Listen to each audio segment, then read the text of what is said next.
Splat Roller is one of the most beginner-friendly weapons in the game due to its simple controls, but with great execution it can also be an incredible tool as well. Much like others before it, Splat Roller comes in two formats, Vanilla and Crack On.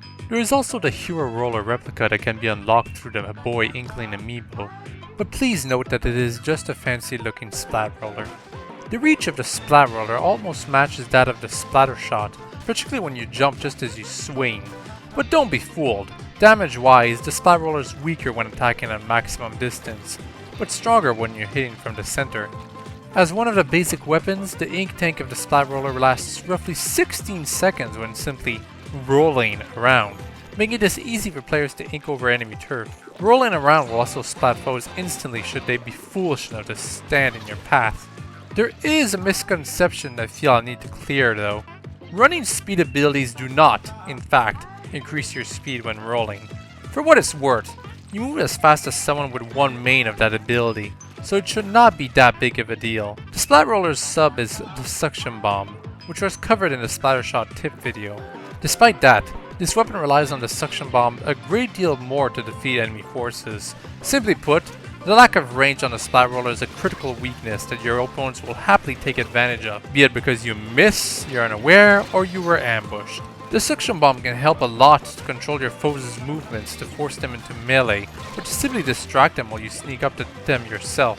It's all the better if you simply splat someone with the bomb itself, but using its versatility is important if you want to keep up against talented players. Mind your ink supply when using it though. Now, damage-wise, many players will love the satisfying whack this weapon possesses when you defeat all your foes instantly. When directly aligned in front of something, the Splat Roller will always splat in one hit. But, as you start getting farther from your target, you'll find that damage becomes more sporadic and minimal, requiring a great deal more hits, and even a little luck to splat something. Not only that, but as I implied quite often, if you're not aligned directly to an opponent, damage will not be as deadly as you might think, which can cost you quite a bit. In other words, despite the low range, aiming is still important with this weapon. Oh, and two more things. Please note that when you have no ink left, you can no longer splat instantly, instead only dealing a fraction of damage every swing. Not only that, but when rolling, if you're in the air, you won't splat squat. Stay on the ground, squid. Do it for your squad. The special of the Splat Roller is the Killer Whale. This weapon fires a massive sound wave that deals damage incredibly fast. In some modes and or maps, this special can be devastating, but unless someone is assisting you with echolocator or you know the layout really well, you'll probably just use this as an alternate means to move forward, or as an elaborate method to distract your enemy. Just remember that you're not invincible when you're using this, so mind when you pop it up.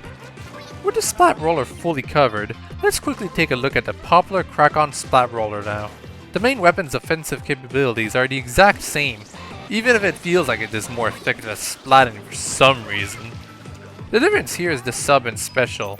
The Squid Beacon replaces the Suction Bombs to give a squid a pseudo-shield, or an alternate way to immediately get back into the action, while the Kraken replaces a Killer Whale for an even more deadly melee approach. The loss of any sort of decent ranged option hurts this weapon's skill ceiling, but the absolute simplicity is irresistible for many players anyway, since you're going for nothing but melee with this tool. As such, I recommend using this particular thing with a lot of quick respawn close. Here's a few more tips for those of you who use Splat Rollers. You'll find yourself getting easily cornered very often when using these, so remember your options in order to get out of them, such as your special sub or even just squid jumping out of there. Be sneaky, engage when it is safe to move to a new position. Enemy chargers will have an easy time locking you down, so knowing where and when they can't damage you is very useful. Of course, a more popular strategy is to simply wait around in a small puddle to surprise someone, which isn't a bad idea, even if it feels very frustrating for the foe. Assuming that you remember that there is no I in team, having an ally with echolocator can help a great deal because it makes it so much easier for you to hit that target behind that wall. And finally, pop the Kraken to defend yourself if you must. It might seem like a bit of a waste, but if you got yourself to a good position, it might be important for you to stay alive.